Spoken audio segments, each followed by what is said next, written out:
Cancer is very preventable. When the medical establishment acknowledges what I know about this disorder, what's causing it, and what we're not doing to prevent it or treat it, it will be recognized as the greatest tragedy in the history of medicine. And that's relevant to millions of people is that it wasn't unlucky. There were warning signs for 40 years. Why are the cancer societies, the American Diabetes Association, accepting money from products, from Coca-Cola, that's literally causing the uptick in these conditions? I think it's because there's no understanding and just a willful denial of the link between food and illnesses, which is really convenient. You hear these wealthy people say, oh, I've got the best doctor in the world. You know, bragging that you've got the best doctor after you get heart disease, after you get cancer, that's like bragging of the best mechanic after you totally crash the car. What are they doing with all the money, the billions of dollars that they collect, and they give you major mega research grants to the major cancer centers and private investors or research scientists and things. So, and yet every year we get more guys dying of cancer.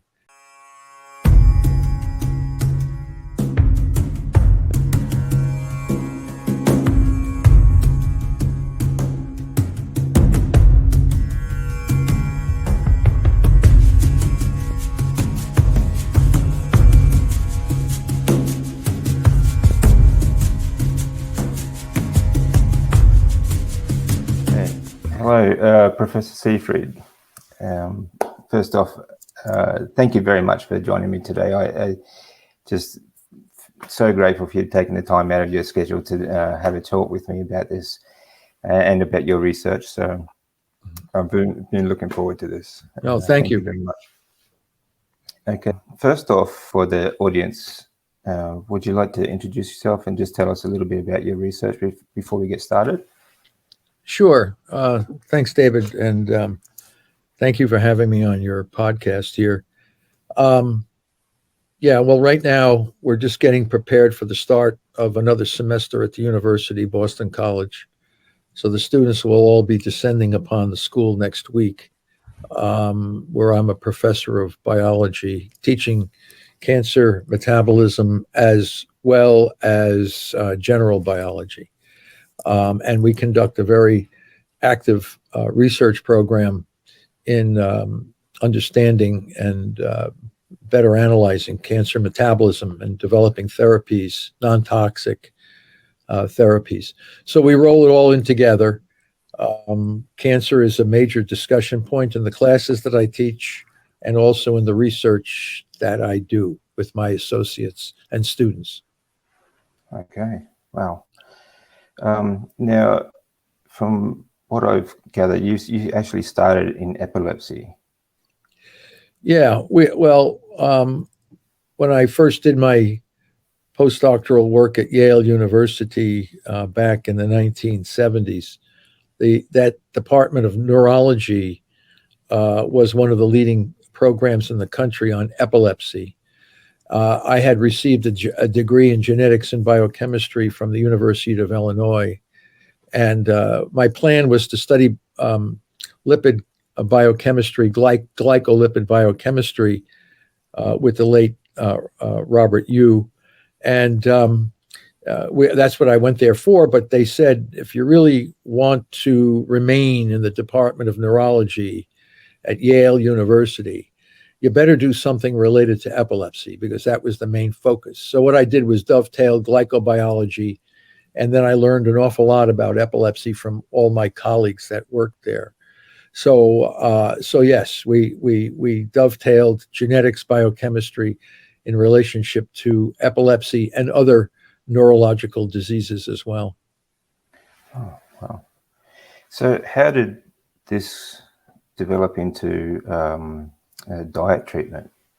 Well, I mean, that's a good question. You have to realize that everyone at Yale, many of the people at Yale were they were electrophysiologists and neurologists and this kind. And at that time, people were looking for mutations that, inherited mutations that would be controlling epilepsy. And so we were mapping genes for epilepsy and all this. And when I left Yale, in 1985 to come to Boston College. Of course, my epilepsy program was quite extensive, but we were doing research on cancer biochemistry as well.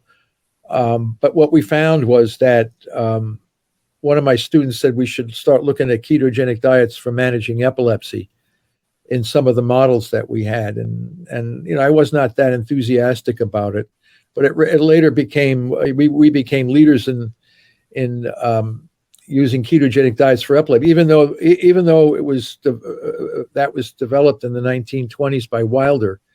It really hadn't received much attention using diet management for epilepsy until Jim Abrams of the movie, Hollywood movie range, started to make a movie, First Do No Harm, and his son Charlie Abrams, who he set up a foundation called the Charlie Foundation, which was to help kids with epilepsy. And he was very impressed with how powerful ketogenic diets were for managing epileptic seizures. So we had been doing this in the mouse models, and then at the same time we were studying cancer, developing models for cancer. And we realized that based on the work of Otto Warburg in cancer, that ketogenic diets or calorie restriction or fasting may be just as effective in managing epilepsy as in cancer as it was in epilepsy. So it was kind of a parallel program, independent of each other until we started using calorie restriction, fasting, and ketogenic diets for managing both seizures and cancer. And then, of course, what's the mechanism by which this works? And we still don't really understand how this works to manage seizures. The only thing we know is that blood glucose level is a good biomarker for determining whether or not you're going to have a breakthrough seizure. And Warburg said glucose was a driver of cancer. So we put the two together, and we actually can figure out much better how ketogenic diets work against cancers than we can in knowing how ketogenic diets work against epilepsy. So that's still a very active. Both fields of ketogenic diet and cancer are now both active research fields, but the mechanisms are so much more clear for cancer than they are for epilepsy. Let's put it that way. Okay. So the results are more effective. Well, I don't know if they're more effective. I mean, we know we can manage epileptic seizures quite effectively in children. As long as the children can remain with a lower steady blood sugar, their seizures are, in many, many cases, managed or actually resolved. Whereas in cancer, I don't know if we've cured anybody with a ketogenic diet. We have a lot of people that are using metabolic therapy, let's put it that way, that are still alive with cancer. I mean, whether they're in complete remission, partial remission, we don't know. They haven't done it long enough.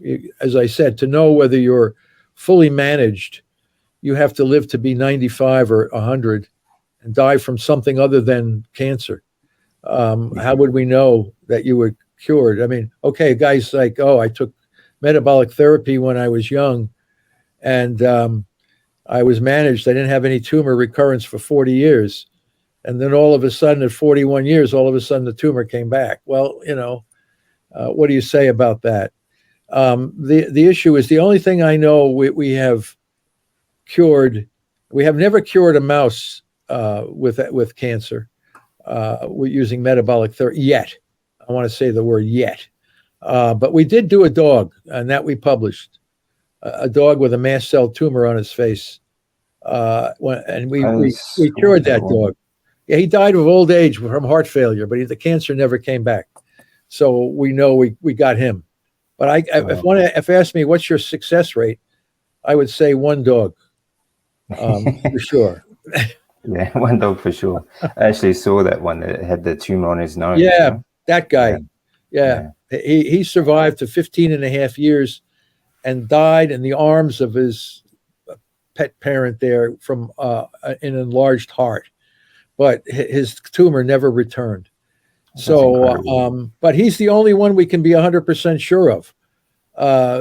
You'd have to do that with a mouse. No, it's very hard to cure cancer in a mouse. People say, "Oh, you should cure cancer in a mouse." All those models that they cure are not they're all artificial models. They're all like genetically created things.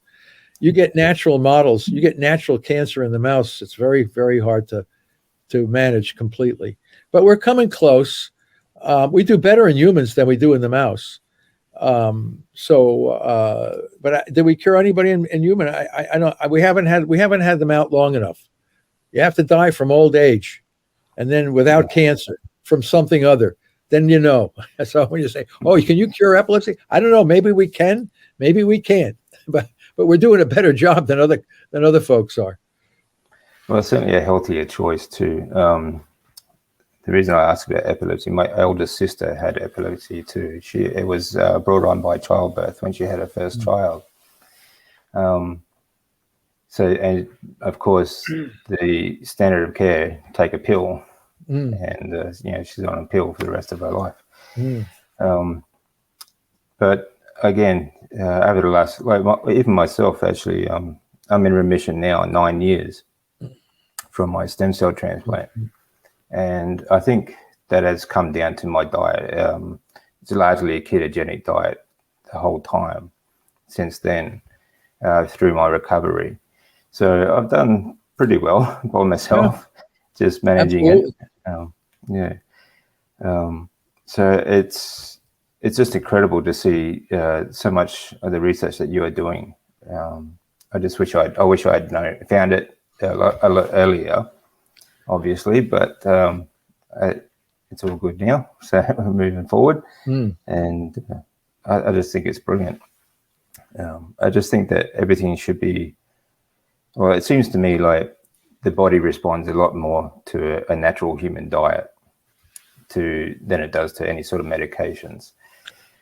Yeah, well, I don't know. I think medications are important, but I think the future is going to be a diet medication kind of combination, I think. I don't think we should throw out all of the stuff that's been developed to try to manage cancer over the last 50 years. But I think it needs to be used in perhaps a different context, different ways at dosages and timing and scheduling that are far, far less toxic than is currently being used. I think the diets like that we developed, or fasting, or whatever you want to call it, that lowers blood sugar and elevates ketones, makes many of these drugs work so much better at such a much more effectively with much, much lower dosages. So it's good to see that some of these drugs are in fact important. The problem is they're not used correctly in too high of a concentration, or too often, where you get so much adverse effects on the normal cells of the body. You actually harm significantly organ systems and physiology. Where if you knew how to use those drugs in a different context, lower concentrations, less with the lower dosages, and scheduling is changed, and let those drugs work together with the diet. So you have diet drug synergy, and then I think you could be able to manage cancer far more effectively with much, much less toxicity. And I think that would be a major step forward. Yeah, I agree. That's just it just sounds brilliant, actually, because I remember through my treatment, my treatment was quite heavy dose, and over a number of years as well. So the volume was there as well. A lot of damage neurologically, physically, like the organs and everything. I agree. Much lower dose over time I would have thought. Well, you see, you have to have some studies that will correct that or do that to prove the point. I mean, we have published papers in the preclinical mouse models showing essentially that. But it has to be done in humans as well to prove that. And it's very hard to get the kinds of trials in humans that would be required to illustrate that, because you'd have to do several different control groups. You would have to use standard of care like you experienced, which is pretty horrific, and then you would have to have standard of care with metabolic therapy, and then you'd have to have metabolic therapy by itself. And you need to compare and contrast the outcome from those kinds of groups. And right now, the medical system would say that metabolic therapy without standard of care cannot be done for a variety of reasons. So you're missing your key control group, which would be, metabolic therapy, which is diet drugs. But they're off target. They're off-label drugs. They're kind of repurposed drugs and things like this. That works really well. But with respect to the kind of chemicals that you experienced that made you very, very sick, if we use those same chemicals at much lower dosages, along with a metabolic approach, you may have experienced the same level of overall efficacy with minimal, if any, toxicity. And I think that's the biggest problem with one of the biggest problems with cancer, is that many folks fear the treatments as much as they fear the disease, because they don't want to be horrifically sick and have organ damage and all these terrible adverse effects that you can get from some of the current standards of care. We think with metabolic therapy, we can significantly reduce the adverse toxicity, while at the same time increasing therapeutic efficacy. The problem is trying to get a hospital, a major cancer center, to buy on to that strategy. And as far as I know, it's not being done anywhere, despite the evidence from the preclinical science and evidence from some people who have done this. So it just takes time, I think. Yeah. Like this is a good example of people believing in education. I feel like it's very difficult to change beliefs, and when you trust your education so much that it becomes a belief, it's like a dogma religion. Changing people's minds can be very difficult. But we know that from the political situation that we have in the country. Well, yeah, around the world, Hopefully, though, the last few years, people would have learnt a lot. Yeah, well, you'd hope so, but sometimes. Yeah, well, that's the thing. When it comes to the theory of different diseases, I should have taken that off the hook. It'll run out in a minute. Yeah, that's fine. The view of this is a very difficult problem that we're facing now with respect to the cancer. That is if you go to every major hospital and the National Cancer Institute, they call cancer a genetic disease. And the research money that's invested, from the federal government or from private foundations and these kinds of things, they raise massive amounts of money to study cancer. And you have to say to yourself, are they studying cancer as a genetic disease or as a mitochondrial metabolic disease? And so if it's not a genetic disease, what are they doing with all the money, the billions of dollars that they collect, and they give you major mega research grants to the major cancer centers and private investors or research scientists and things? So, and yet every year we get more guys dying of cancer. So what do they do with all this kind of money? And that's the big problem I see is, put that off the hook.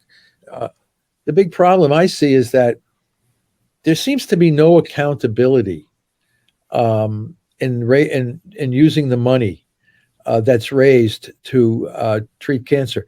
I think the gratification comes in the activity of raising the money, rather than what they use it for, or the outcome. Like when you have people, cancer survivors or family members who run for Susan Komen pink ribbon campaign for breast cancer, the people who mostly benefit are those that are running and biking, and because they have a camaraderie, they all feel good that they're doing, that they think in their mind that they might be doing something valuable. But no one ever asks where the money goes, what kind of research is this money used for, and where's the outcome? People should say to themselves, we've been doing this fundraising for cancer for 35 or 40 years, and all we get is more cancer. The more money we raise for cancer, the more cancer we get. At some point, somebody's going to have to say, what the hell are you guys doing with all the money we're raising? We could have built a whole new city. We could build the best railway systems in the world with all the money we're using for cancer, and we're not getting anything from it except more dead people. Absolutely. You could build a whole country with somebody. Yeah. I mean, it's the same everywhere. I mean, you go to England or Australia, you go anywhere, they're always raising money from somebody. Federal governments or whatever government is giving out dollars to cancer research centers, and all we get is more cancer. And it's not going away. It's getting worse. And people are saying, oh, my God, what are we doing? And that goes back to the theory under what drives the underlying mission here. If it's not a genetic disease, and it's a mitochondrial metabolic disease, meaning it's driven by abnormal energy metabolism, then that should be the focus of all of this money raising. How do you do diet drug combos to shut down the energy metabolism of the tumor cells? And that becomes a very clear strategy, actionable with astonishing outcomes. But if the mindset is that it's a genetic disease, then it's like the dog chasing his tail. He'll never achieve the mission, because the overall concept of what the disease is incorrect. So until we realize that it's a metabolic disease, we're not going to achieve the kinds of management and control that we would have all hoped from raising all this money. Yeah, exactly. It's there's an old adage, I think, there's no point rowing harder if you're in the wrong boat. Yeah. So, I can say that the cancer industry is in the wrong boat, and they're pumping billions, and people. I think people are starting. There's a slow, gradual people scratching their heads and saying, where's the accountability for all this? And I want to see, and most of the folks, they say, well, our treatments are palliative. Well, people should know palliative means we're just going to try to keep you alive a little bit longer than doing nothing. Not curing you, but just trying to keep you alive a little bit longer. It shouldn't be palliative. It should be management. We want to manage your cancer long term so you can get on with your life and don't feel like you have the angel of death looking over your shoulder every time you wake up in the morning. Yeah, so, and that's exactly how it feels, actually. With my diagnosis, follicular lymphoma, the diagnosis is that it's a recurring cancer that you'll never be rid of. It'll always come back. And it did 2 years later, almost to the day from my first diagnosis. It was back to stage 4. So I'd actually gone through R-CHOP for 8 rounds. Then I had 18 rounds of radiation. And then every 2 months, for 14 months, I was on a MabThera treatment. And then I was exactly where I started, back to stage 4 again. So it was kind of, it's a little bit demoralizing when you sort of go through all that, and then it gets, you strike back, right back where you started. Yeah, no, terrible, terrible. And then it just gets worse. And you look pretty good now, so obviously something worked. Yeah, well, I put a lot of that down to diet afterwards. actually. Everything after that was pretty horrific, actually. But Yeah, well, see, that's the whole thing that we're trying to eliminate. We would like to have the outcome similar to what you are now in, and avoid all that horrific body damage and stress that you went through. In other words, end up with the same outcome, but eliminate all the toxicity. Yeah. And for whatever reason, people think you have to suffer in order to get rid of your cancer. And the very nature of human suffering is supposed to make you feel good about getting rid of something that's bad because you really suffered hard. But you have to realize that you're a lucky one, because a lot of people that would have had your diagnosis never made it through the treatment. Especially when they're older folks, people in their 60s and 70s or 80s that would have this horrific treatment. Their body just simply can't take that kind of a beating, and they die. The young people, of course, when the younger body is more resilient than the older body. So younger people in general tend to do better. They can tolerate, obviously, more abuse than the old guy. So the old person. So, but we're trying to eliminate all that. Why our metabolic approach, which is called the press pulse strategy, we press glucose and we pulse against the glutamine, but it's designed to gradually degrade tumor cells strategically based on their metabolic weaknesses, but at the same time enhancing the health and vitality of the other cells in the body. So as you gradually degrade your tumor, your body becomes stronger and stronger and more resilient. And that's the beauty of press pulse metabolic therapy, because what we're seeing in a few of the folks that are doing this is that not only did their cancer, stage 4 cancers, gradually degrade, but at the same time, many of the other comorbidities they might have had, like diabetes and hypertension and high blood pressure and all these other things, they also seem to dissipate while the cancer is being degraded. So this is, again, another example of metabolic therapy, not only targeting and eliminating the very nature of the problem, which would have been a dysregulated group of growing cells, but also the return of many other systems in the body to an original healthy state. And taking high dose chemo and the things that you went through in one way or another damaged parts of your body, and maybe in some cases significantly. And it may take very, very long period of time to really recover from that kind of an abuse. But in metabolic therapy, we're trying to avoid or reduce that as much as possible, so someone can emerge from this healthier and in pretty good shape without having the collateral damages that you would expect for various organ systems as the result of either radiation or high-dose chemotherapies. Yeah. So, first point. I guess I was very lucky, actually. When I was very young when I was diagnosed, just 38. So, and my body was fairly used to a lot of abuse, pain through sports and things like that as well. But obviously from the diet as well. But is there anywhere that is actually implementing your protocols at the moment?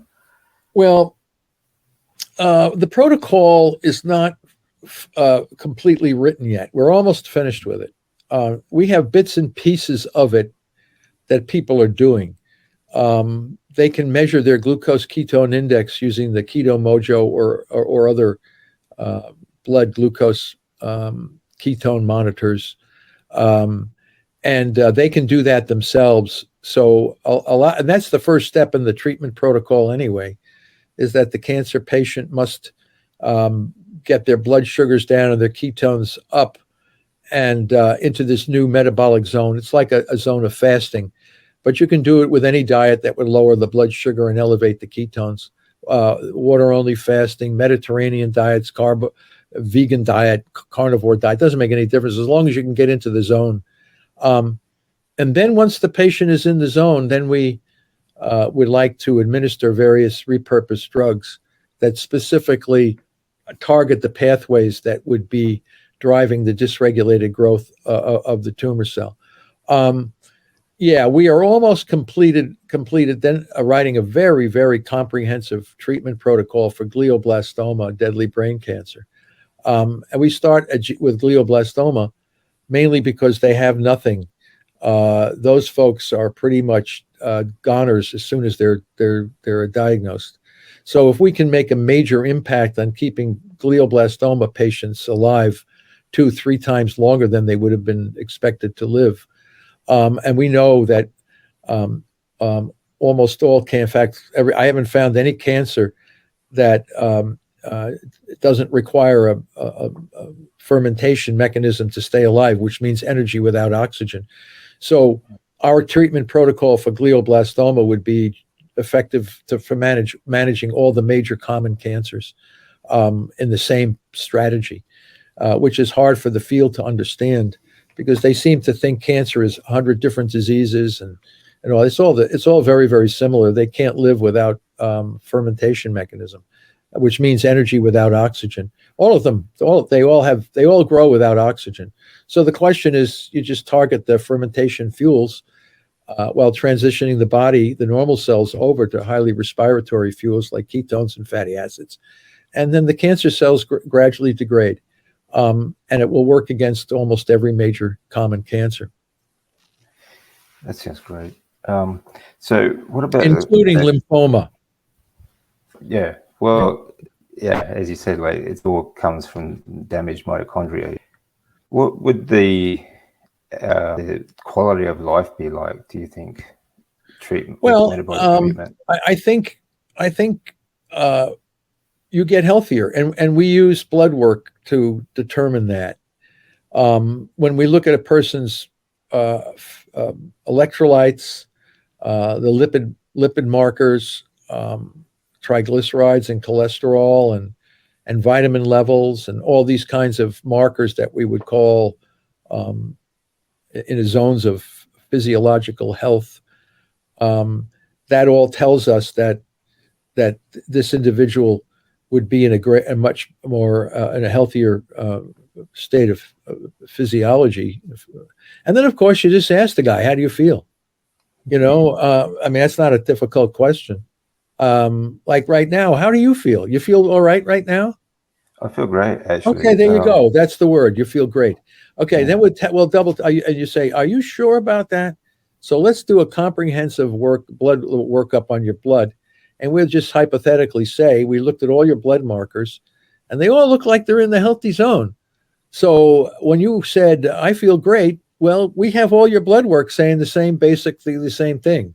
So, and that's what you see with someone who would be treated with metabolic therapy, is that their cancer would be managed. I don't want to say it's cured, but they feel much better.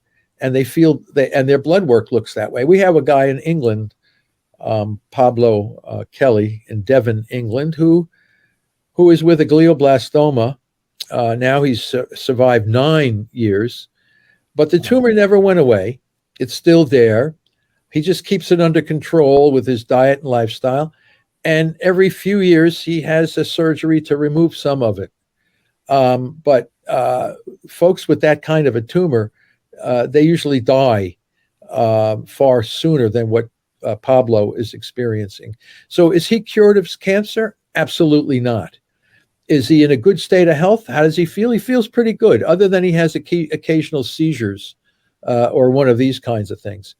But his general quality of health is not bad. I'm not going to say it's maybe as good as yours, but he feels good, generally good about himself. And he's going through his life. He's been married, has 2 kids that he would have never had if he had not done metabolic therapy, because they all said he would have been dead in 9 months if they did standard of care.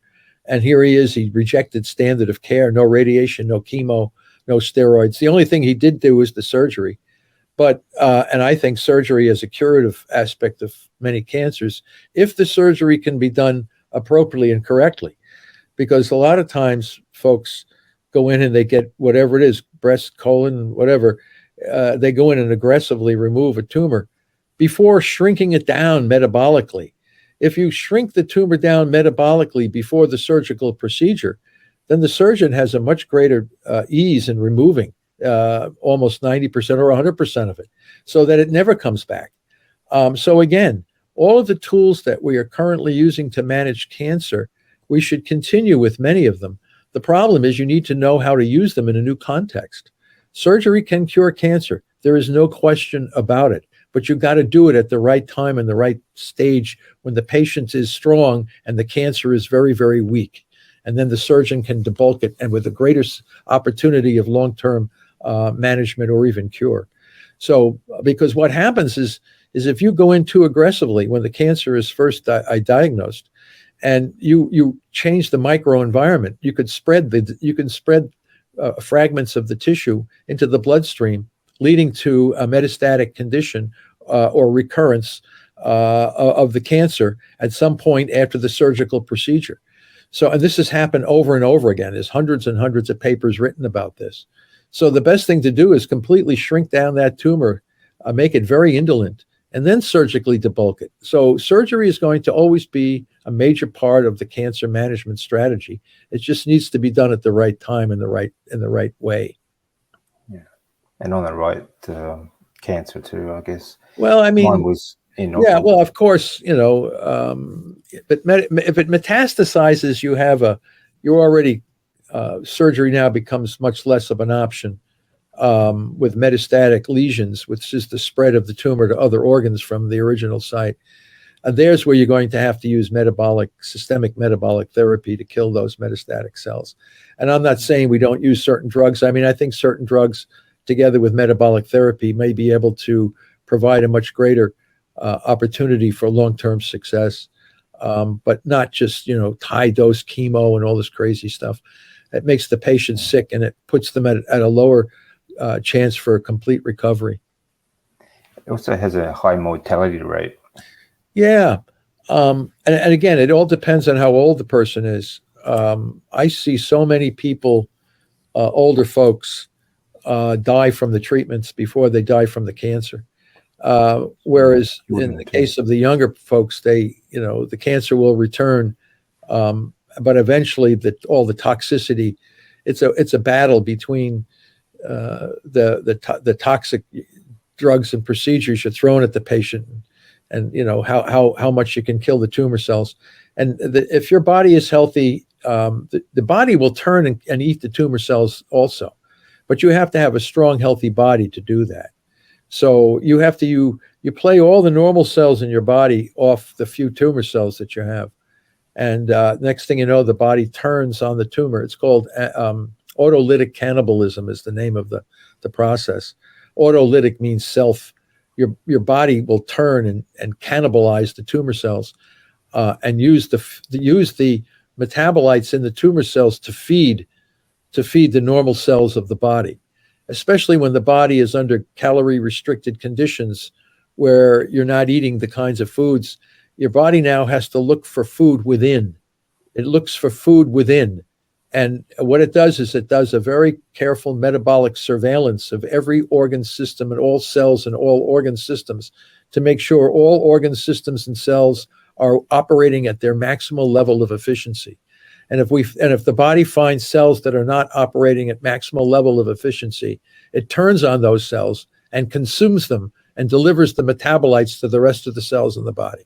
So the tumor cells then become fuel for the rest of the cells because they're so much weaker and so much less fit than the normal cells of the body. And that's why some people have actually eliminated completely their cancer by long-term water-only fasting for 20 or 30 days.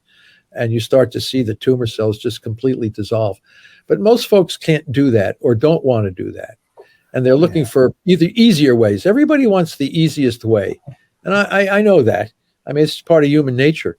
Is there something else you can give me that I don't have to not eat for 35 days to get rid of my tumor? And the answer is yes. We can do it. We think we can do it better. But if you really want to do water-only fasting for 30 days, be my guest. It'll work really well and probably eliminate the majority. But you can't. You've got to do it when your body is semi-healthy. You can't say, "Oh, I want to do water-only fasting after you've been poisoned and irradiated." Your body can't tolerate the stress of that. No, it'd be far too weak. Yeah. I think the society we live in, everything's in abundance. There's an abundance of sugar everywhere, and there's an abundance of everything. Mm-hmm. So fasting is not exactly high on everyone's priority. They don't even think about it. They think they're hungry, so they just consume more. Oh, it's terrible. And no one wants to give up. Western society, it's everywhere. Every one of our societies is like this. There's an abundance of, and then you have these poor folks in some of these countries that are all starving to death, and then you have these other folks in some other countries, and they're obese, and there's a complete abnormal distribution of food, and the obesity is due to a large consumption of large amounts of poorly nutritious foods.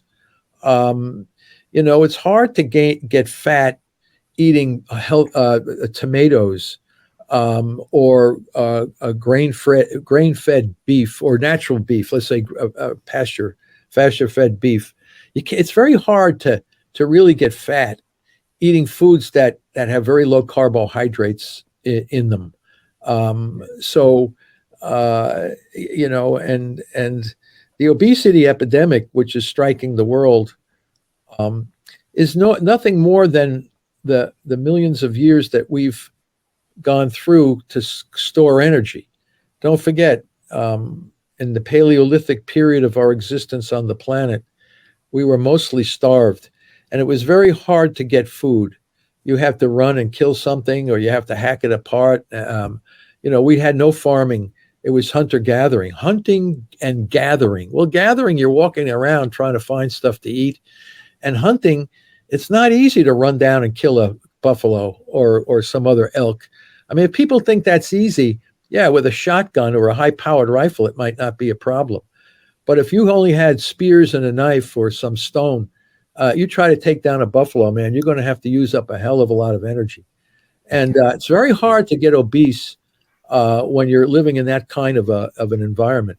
But then all of a sudden, the environment changes very, very dramatically within 100 years, or maybe even 75 years or less. And all of a sudden, all the energy in the world is now available at your fingertip. No matter where you go, you have highly processed foods, massively high in carbohydrates, with minimal, if any, nutritional value, that tastes so good. And what do you expect? Obesity is the natural outcome of this.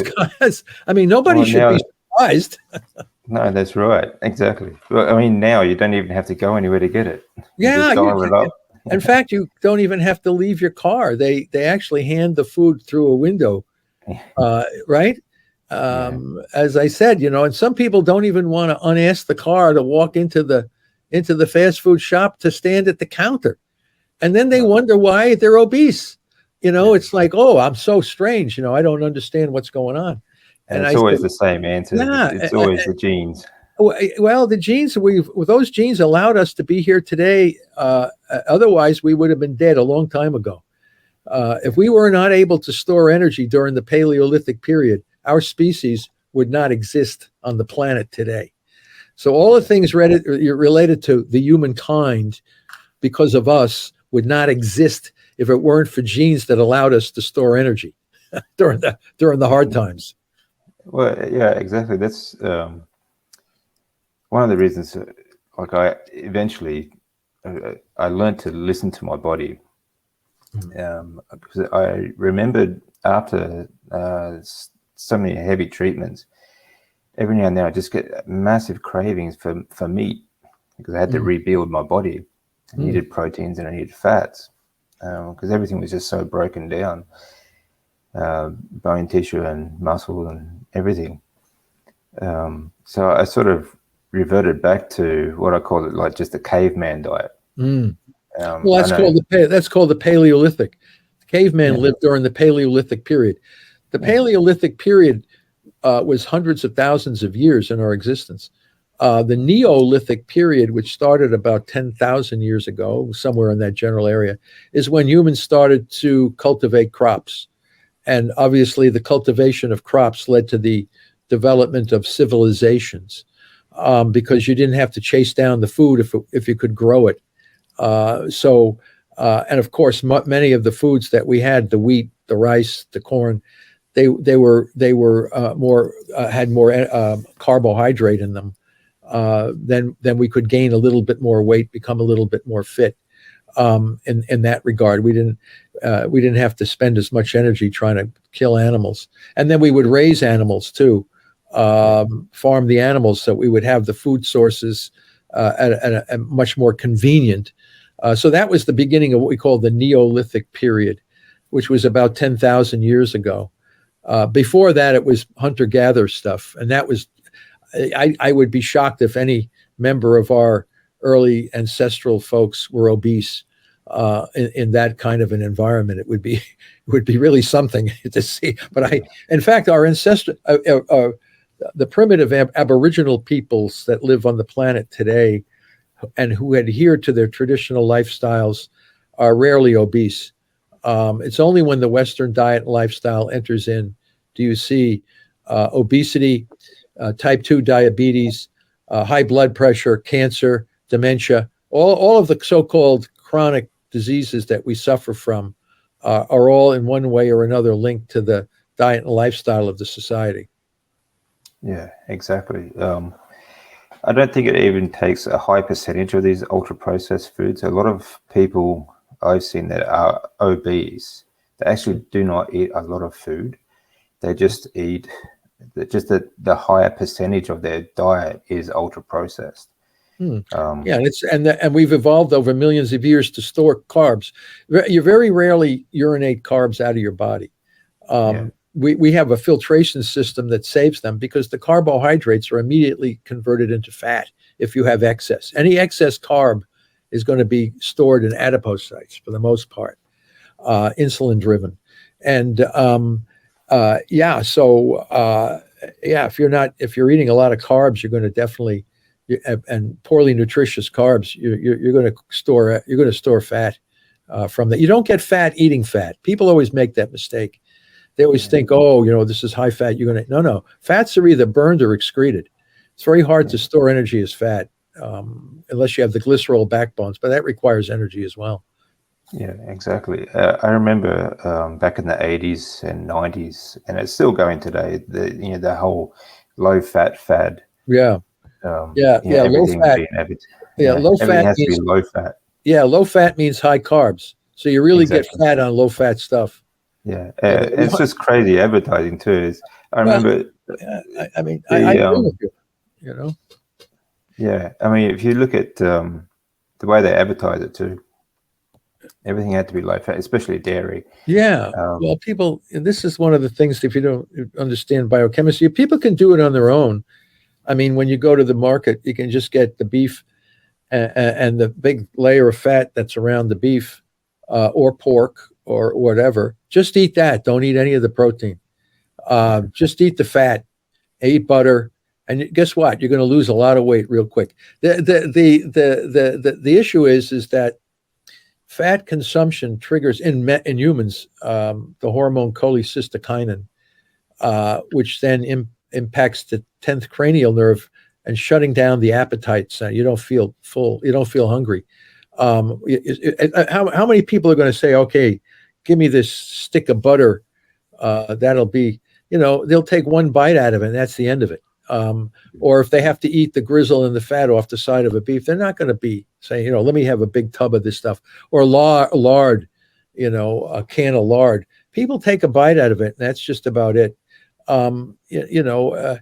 It's hard to get fat eating fat unless you eat massive amounts of it. And most people would never do that. So where you get your fat, where you get your put on your weight from is all the carbohydrates.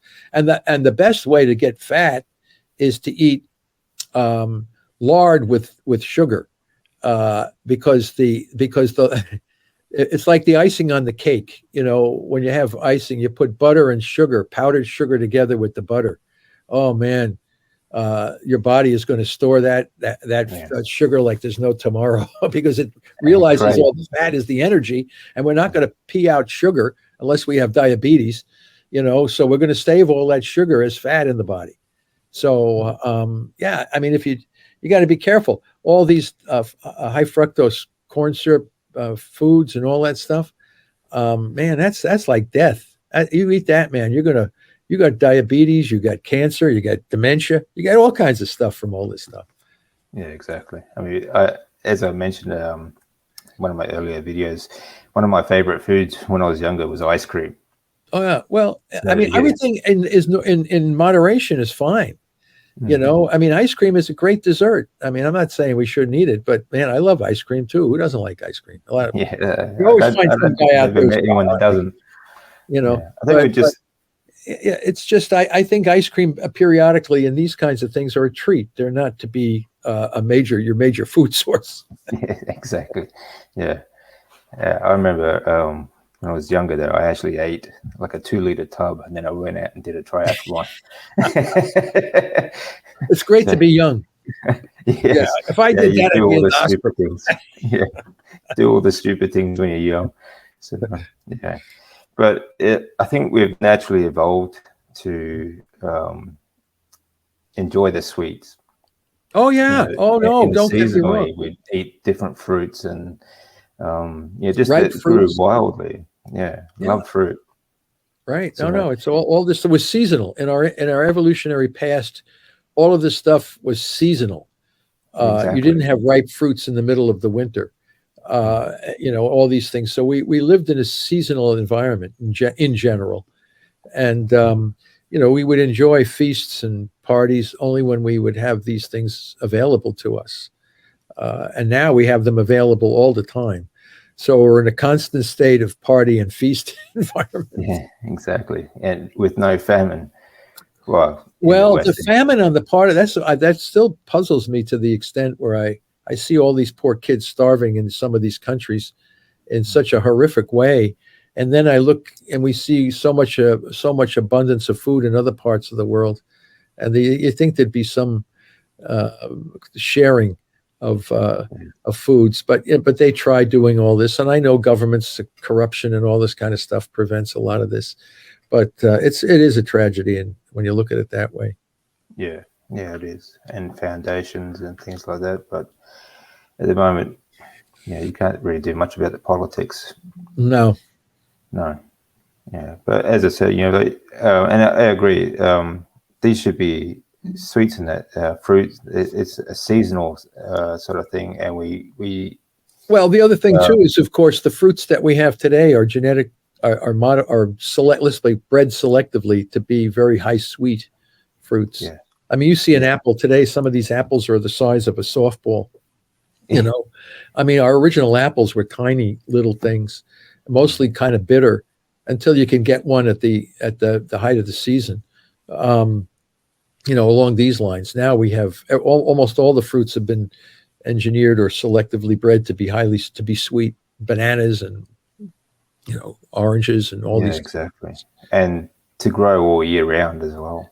Yeah, and their shelf lives are longer. I mean, all these things are modified, and they're all, you know, engineered in some way or another, which is it's not as natural as it should be. No.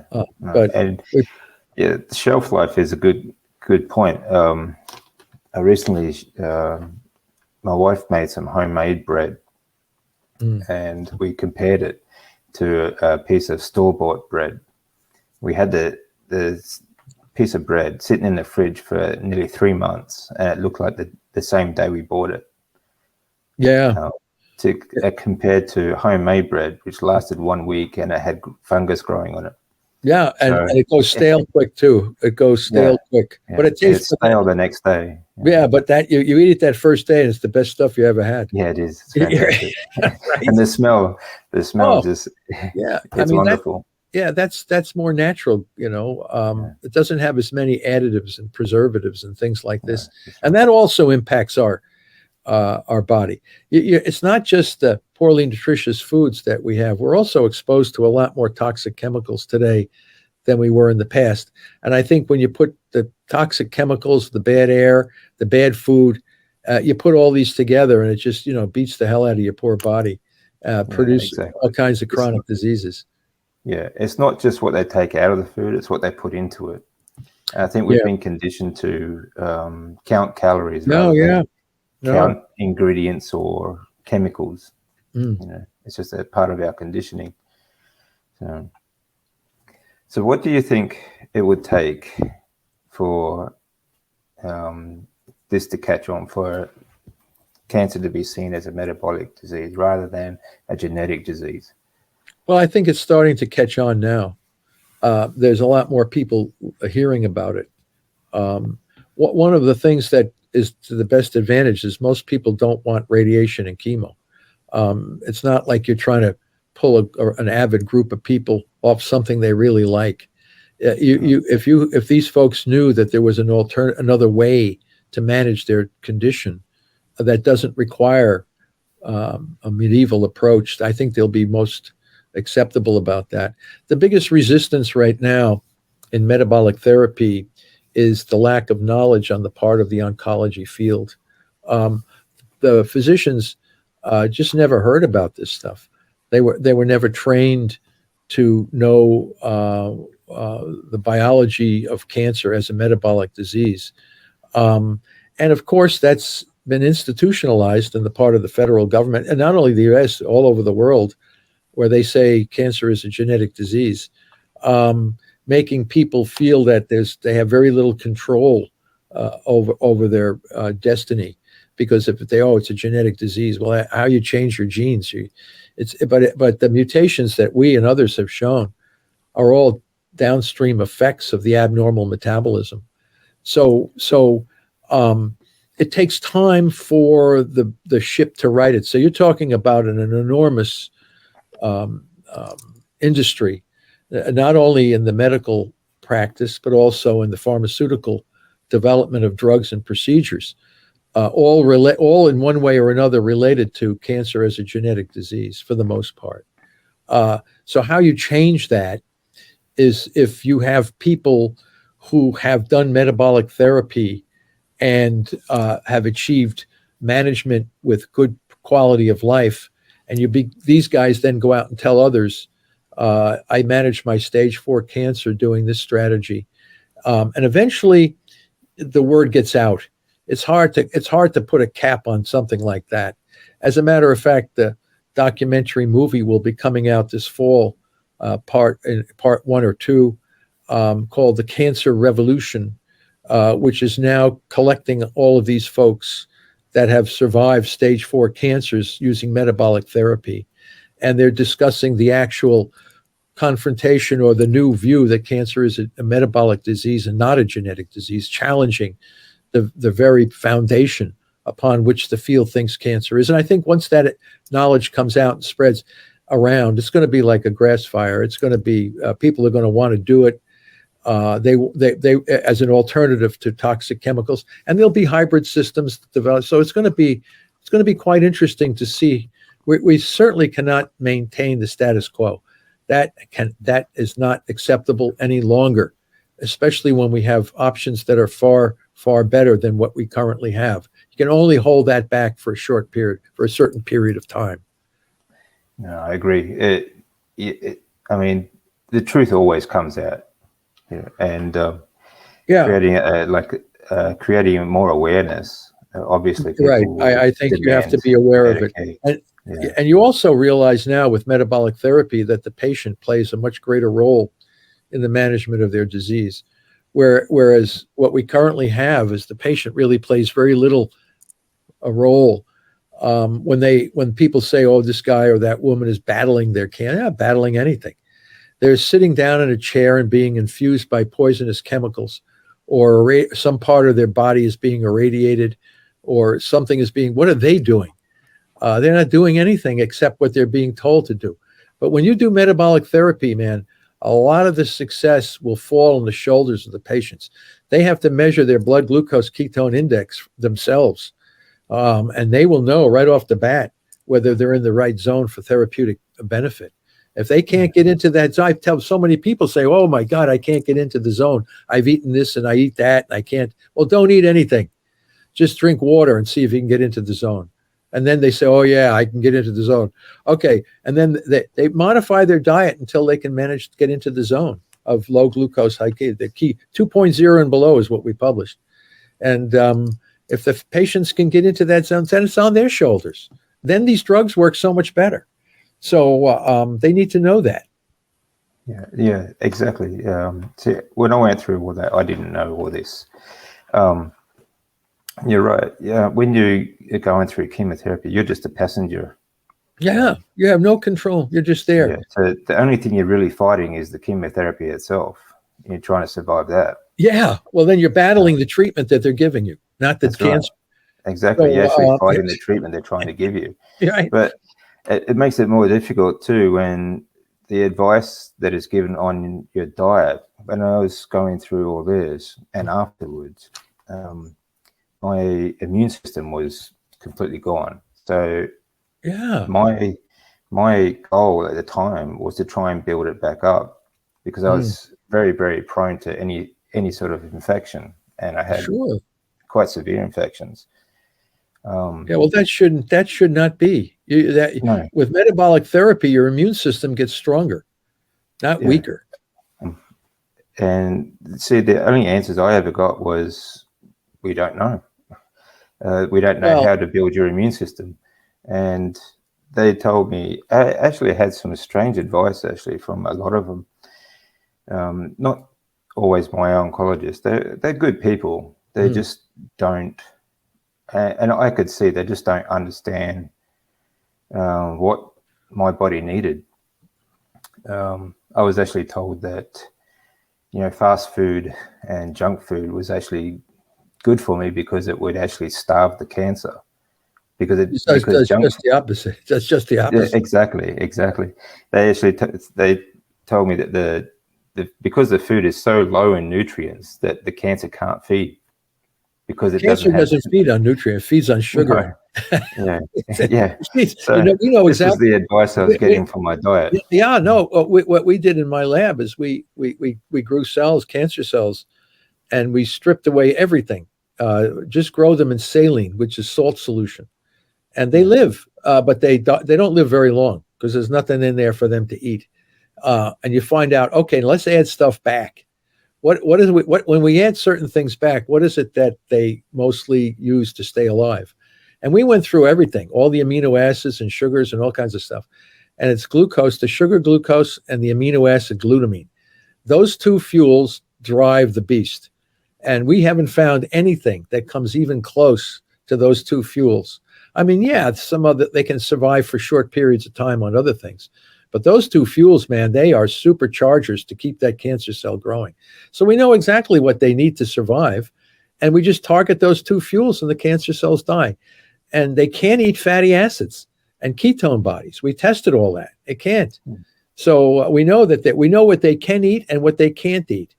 So it's very simple. You just take and the normal cells of the body love fats and ketone bodies. Cancer cells can't use fats and ketone bodies. So you transition the whole body over to keto, fat and ketone bodies, and then you target the glucose and the glutamine because your body can live without glucose. The glutamine you have to be a little bit more careful about, and there's no foods that we can eat or not eat to reduce glutamine, so we have to use some drugs, and we're working on those drugs right now. So it's going to be that's part of the treatment strategy that we're developing. Yeah, well, as I said, like some of the dietary advice that I was getting was pretty poor, to say the least. Yeah, I think so. Yeah. What about the medications that go along with this? While I was on the chemotherapy, I was on upwards of 40 different pills a day. A lot of the pills were to treat the side effects that the pills that they actually gave me. Yeah. Including steroids. Steroids make your blood sugar go higher. As I said, we look at I've gone through the entire literature on all these different cancers and treatments, every one of the major cancers that we know of, the common cancers, are all grow faster when blood sugar is higher. So the higher the blood sugar, the faster whatever tumor you have grows. If you take any therapy like a steroid or something that makes your blood sugar, radiation makes your blood sugar go up. Steroids make your blood sugar go up. And these are counterproductive to, they can rescue some of these cancer cells so that when you stop taking the steroids and the radiation or whatever, these cancer cells are already well embedded and they've already been rescued by the treatments. So they always get what they call recurrence. These cancer cells recur. Well, you created an environment making recurrence a high probability. So you got to make sure that you starve them of what they need, because without energy, nothing can grow. You have to people all forget that. How is this cancer cell growing? Well, it's got to have energy. Without energy, it can't grow, and we can't grow either. As I told people, if you want to see how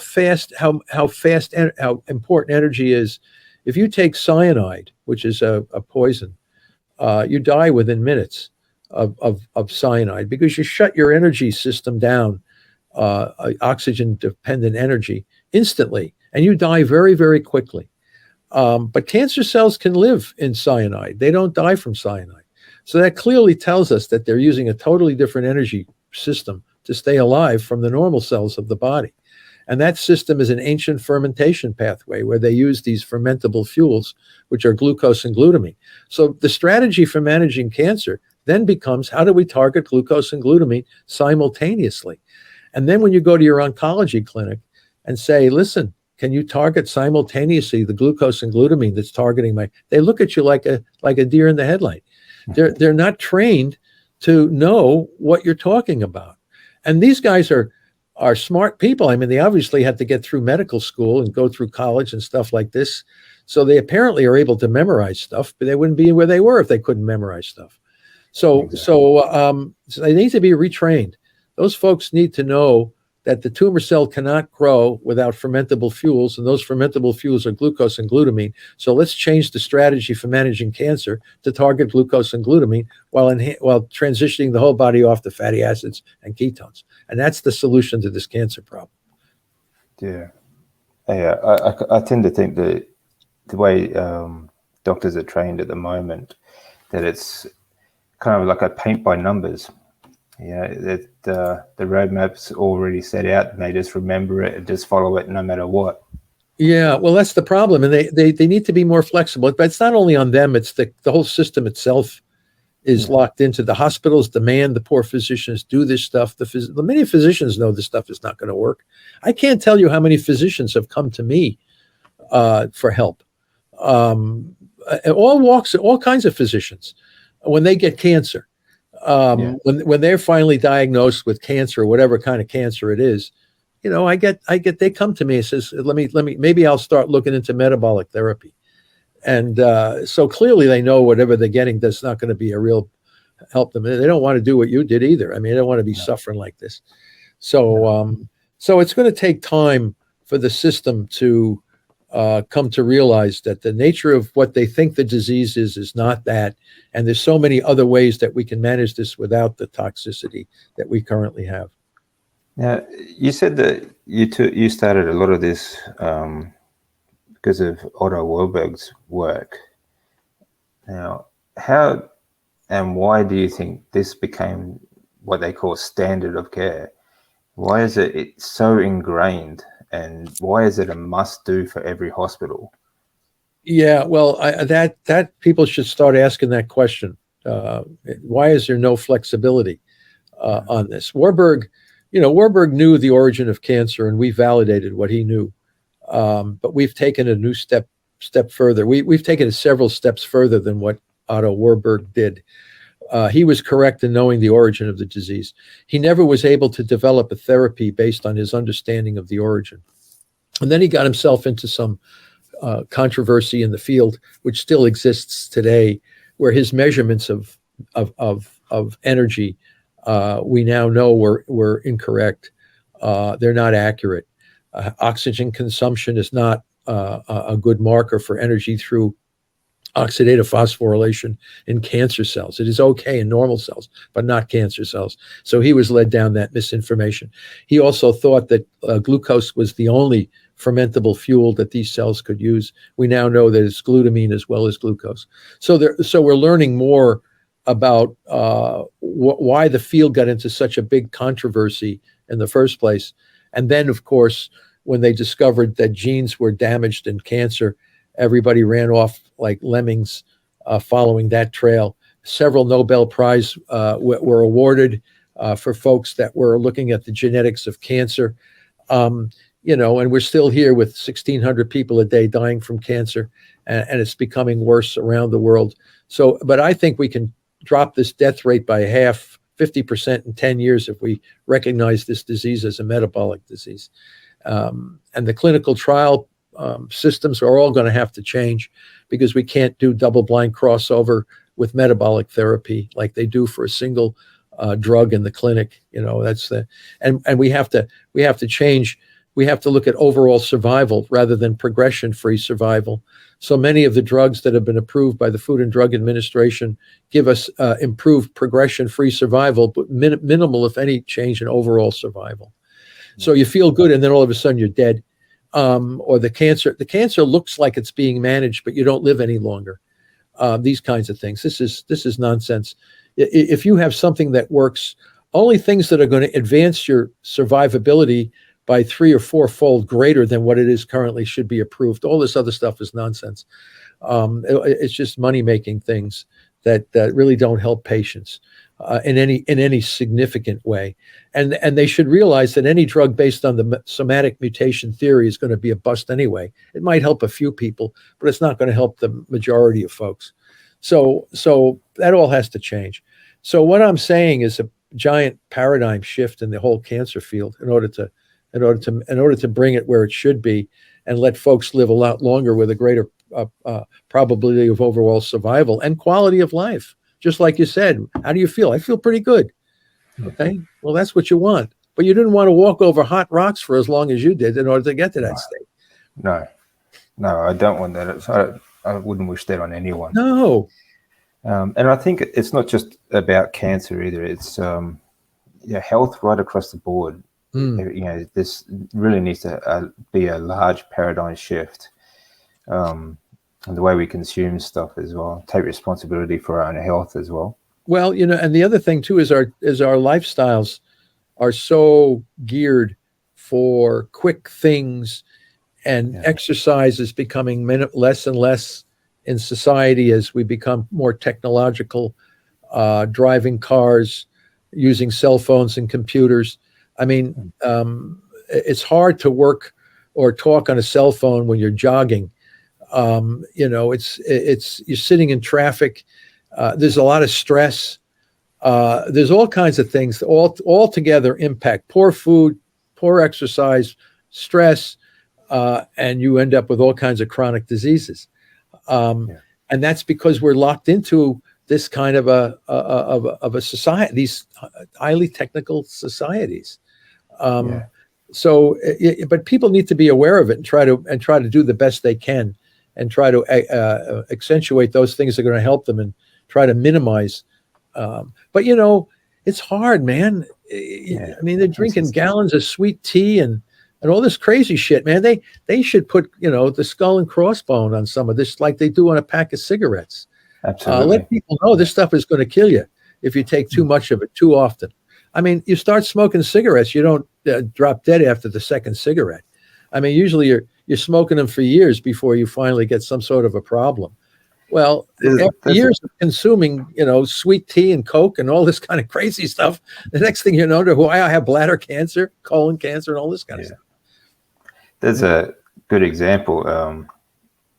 Cigarettes. We know these stuff is bad for us. It's not like it's unknown. No.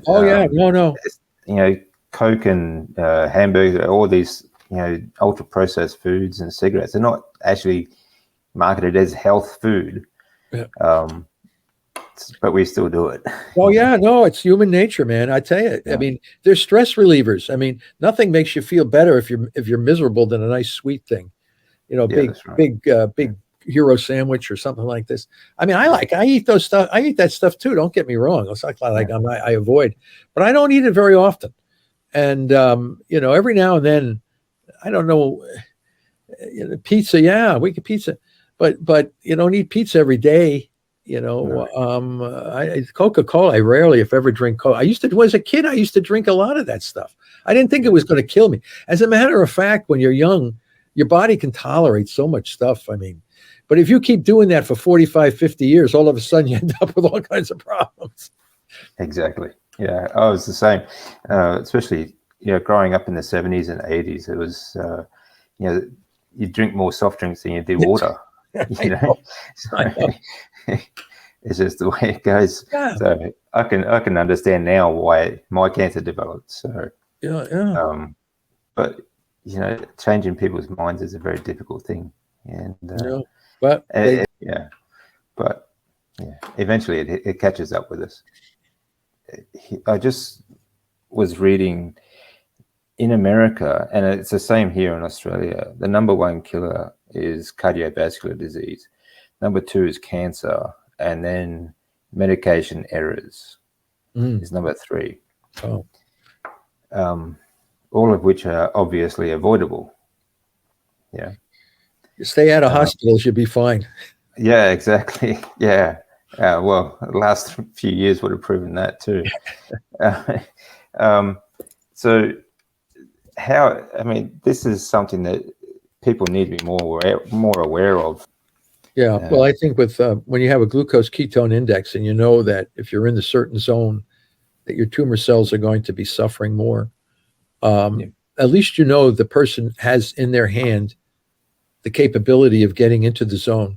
And that depends on what level of willpower and motivation they have to survive. And there are some folks that don't care, and we always have to realize that. And some folks just said, the hell with all this give me the radiation and the chemo and I'll be fine. And we're not depriving. Metabolic therapy does not tell cancer patients that we're not going to, that a radiation and chemo will not be available. No, it's always available for those folks that want it. I don't know how many people line up to get it, but they're certainly there. But I think you're 100% correct. When you do metabolic therapy, you have a much, much greater control over your destiny than you would have had if you just did standard of care. Absolutely. Yeah. And I think mentally, you'll have a more positive outlook as well. And the family supports too. You always have to have family support, which is absolutely essential. So the whole family needs to rally behind the patient. And give them the kind of support that they need, because it's different. If everybody is sitting down, drinking Coca-Cola and eating pizzas every night, and this poor guy who has the cancer is trying to manage it without eating any of that stuff, the environment becomes more tempting and more difficult to survive. So, so it really needs to be a family unit that all work together to help the patient. And people begin to modify. I can't tell you how many families have started to modify their diets and lifestyles in support of the patient, because they all benefit from that. And so it really does bring families together, and it also brings overall health improvement in the entire family, not only to the patient but also the other members of the family. Yeah, that's a good point.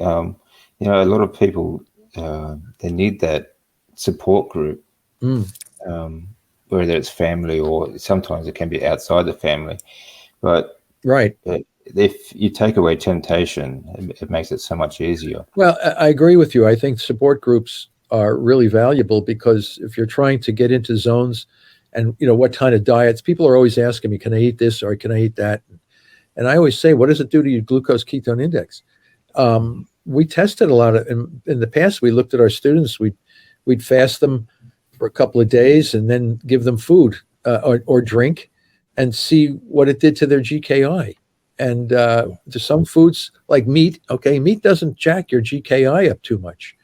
Coca-Cola for sure. that spikes you unbelievable. But we tested a dry red wine. Red wine didn't do much. The problem is if you drink too much of it, your inhibitions become less inhibited, and you're more likely to eat a hamburger or something that's going to spike your blood sugar. But we tested a lot of different kinds of things. If you're if you haven't already had the chemotherapy and radiation, the key is to get rid of the ultra processed foods. I agree. Sugar. I think that's I think that's correct, because it seems as though from the studies on Mediterranean diets, it was good against cancer, high blood pressure, cardiovascular disease. It's not that the vegan diet, it's not that the Mediterranean diet is having all these positive effects. It's the fact that the Mediterranean diet does not include highly processed carbohydrates. So you're eating foods that are more natural, and the absence of the provocative foods are not there. So again, as I said, a healthy vegan diet, healthy Mediterranean diet, and all these diets that are so-called healthy, they don't have highly processed carbohydrates. Poorly nutritious, highly processed foods. You eat natural stuff, and you're more likely to get into a lower GKI and get generally healthier with exercise. Don't forget, exercise is critical. No. I can't tell you how important exercise is. Yeah, especially when rebuilding, you need to have physical strength there. Oh, yeah. And I think it also teaches you mentally how much you can push yourself and how resilient your body can be. Well, and also, it depends. Young people can do that. I mean, if I try to do what you did with those exercises and things, I'd be in the hospital. Right? I have to have joint replacements. The thing, you have to adjust the exercise to your age and your physical state. Well, that's right. Yeah. I mean, it took a long time to get there. Yeah. Well, I can imagine. But you reach a point when your body is old enough that you can never get there. You just try to keep what little you have left. Yeah, exactly. That's good. Yeah. I mean, yeah, of course. I mean, with exercise, and it always comes down to, age, condition. Well, you'll reach an age at some point where you damage your body doing that too. Wait until you rip your rotator cuff or something like this, and all of a sudden you're knocked out for a while. Your hip, your knee, or some part of your body just breaks down from using it so much. Then you have to kind of readjust your exercise schedule to adjust your body in the new dimension. But I think walking and swimming and things like this, bike riding, and as long as you can get cardiovascular health, or exercise, cardiovascular exercise, keep everything working, is to your benefit. And if you can match that with a better diet, low carbohydrate, low processed foods, you have a tendency to do better. Let's put it that way. Yeah, absolutely. I agree. And exercise doesn't have to be a whole lot, and it doesn't have to be time consuming either. You can use a lot of incident. It doesn't have to be a big thing. It doesn't have to be, I think a lot of people get confused when it comes to exercise too. They see a lot of other people do. It's called just movement. Yeah. Just, it's just small steps, and it'll get you there, and your momentum picks up as well. And I think it's the same with your diet. If you don't, I don't think it's a good idea to go cold turkey, so to speak. No. Just, gradually ease yourself into these sort of things. Yeah, absolutely. You'll find it much easier to adjust. Physically. Well, that's what we said with the keto, with going to manage cancer. Some people, you do a zero carbohydrate diet for about 14 days, just meat and whatever. Your blood sugar goes down, your ketones go up, and then you can take a step to water only fasting, and that step now is much, much easier than going cold turkey. It's so hard go cold turkey on water only fasting. It's really very difficult. But if you did zero carb diet for a week or 2 days, a week or two, the step to water only fasting is very transitional, not difficult at all.